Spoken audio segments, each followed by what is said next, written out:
Jai Narayan, dear students. So today we are going to study the new topic, that is Hund's rule. As we have studied in the earlier classes about the Pauli's exclusive principle and above principle. After that it comes Hund's rule. So in Hund's rule we simply talk about the pairing of the electrons. We talk about electrons pairing. जो सबसे बेटा important दो basic points हैं वो हैं electron prefer to be unpaired as long as possible. जितनी लंबी समय तक हो सके तो इलेक्ट्रॉन अनपेयर रहना ही प्रेफर करते हैं।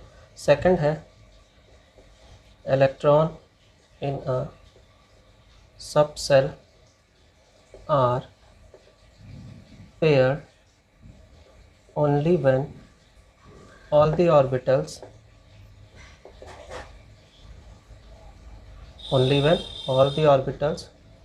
of a subcell is half filled with parallel spin। ठीक है, यही सबसे बेसिक दो पॉइंट है, first and this one is second. Electron in subshell are paired only when all the orbitals of subshell half filled हो और parallel spin के साथ हो। तो सबसे ज़्यादा इंपॉर्टेंट यही दो पॉइंट्स हैं हंस रूल का जो मैंने आपको बताया। देखिए समझते हैं कैसे।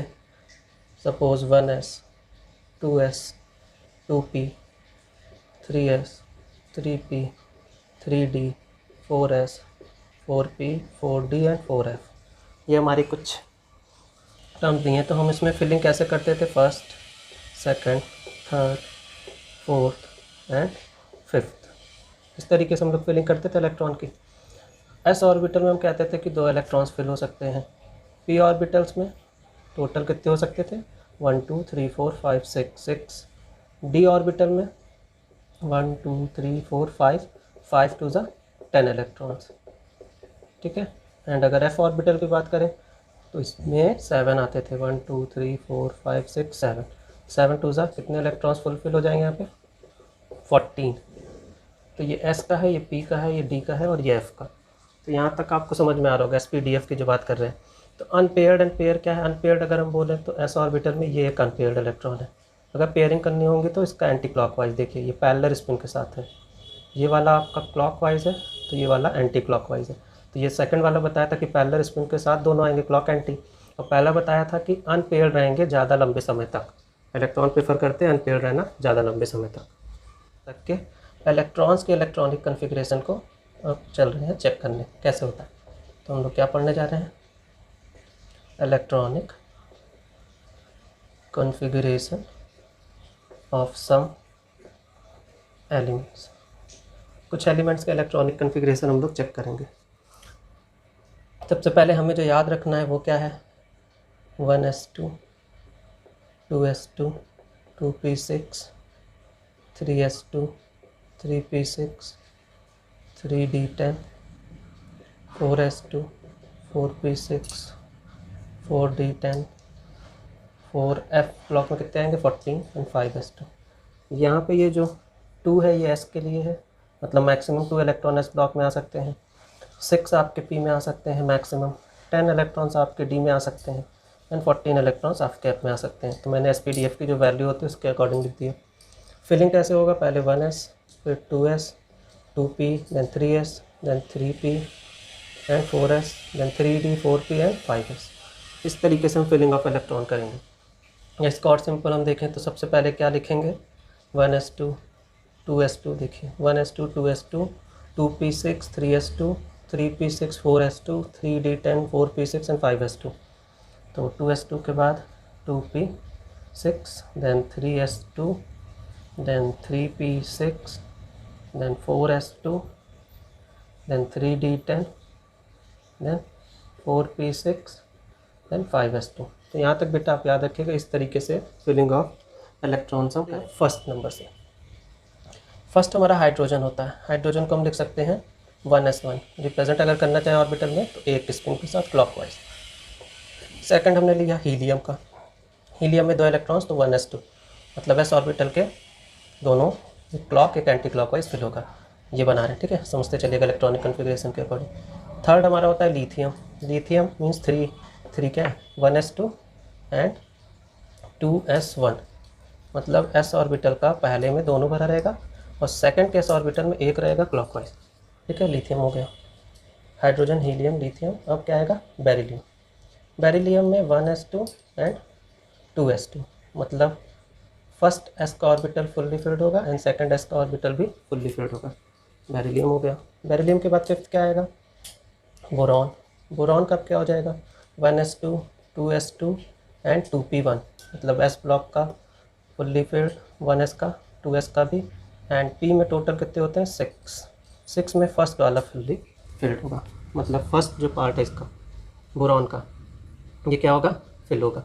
अब आपको कैसे पता कि ये इसी में आएगा, सपोज़ ये x है, ये y है, ये z है, तो इलेक्ट्रॉन तो फ्री है ना, वो किसी में भी जा सकता है, x में भी, y में भी, z में भी, इसमें भी आ सकता है, इसमें भी आ सकता है या इसमें भी, बट किसी एक में आएगा। सपोज़ हमने इसमें ना भर के इसमें भर दिया y वाले एक्सेस में, तो कोई प्रॉब्लम है क्या, इसमें भी आ सकता है। इसमें ना भर के हमने इसमें भर दिया तो इसमें भी आ सकता है, बट हम लोग ईजी बनाने के लिए और कॉम्प्लेक्सिटी लेवल ना बढ़े और हम लोग रिकॉग्नाइज़ कर सकें एक सिस्टमेटिक मैनर चलते हैं, हम लोग यहीं भरते हैं, ठीक है। ये बोरॉन का हो गया।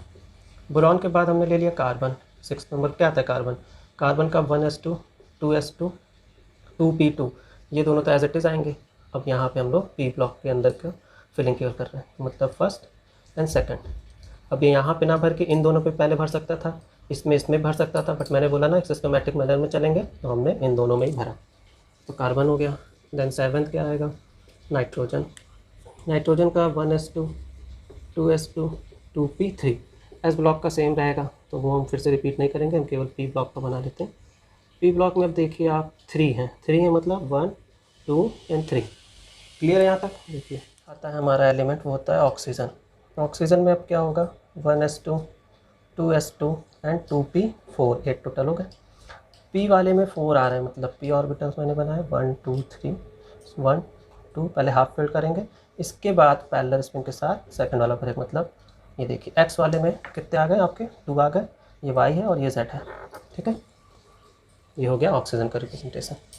ऑक्सीजन के बाद क्या आता है, ऑक्सीजन के बाद आपका आएगा फ्लोरीन। फ्लोरीन का लिखेंगे electronic configuration 1s2 2s2 2p5। 2p5 means P orbital में 5 इलेक्ट्रॉन, टोटल 6 की कैपेसिटी है, तो 5 हम लोग भर सकते हैं, 1 2 3 4 एंड 5, क्लियर है। देन 10th क्या होगा, फ्लोरीन के बाद नियॉन। नियॉन का होगा 1s2 2s2 2p6, देखिए 6 आ रहा है, 6 इलेक्ट्रॉन मैक्सिमम कैपेसिटी के साथ हम फिल कर सकते हैं पी में, तो इसमें टोटल फुल 6 इलेक्ट्रॉन फुलफिल हो गए। अब 11th में हमारा क्या आएगा, 11th होता है नियॉन के बाद सोडियम। सोडियम का होता है 1s2 2s2 2p6, 2p6 के बाद अब थर्ड का ऑर्बिटल आएगा 3s1, तो 2p6 एंड 3s1, बस हम यही दो बनाएंगे, लास्ट के जो 2 ऑर्बिटल 2p में कितने फुलफिल है 6 के 6 एंड 3s के ऑर्बिटल में केवल 1। देन 12th क्या होगा सोडियम के बाद, सोडियम के बाद आता है हमारा मैग्नीशियम। मैग्नीशियम का electronic 1s2 2s2 2p6 and 3s2, मतलब p का तो यही सेम ही रहेगा, तो इसको नहीं बना रहे।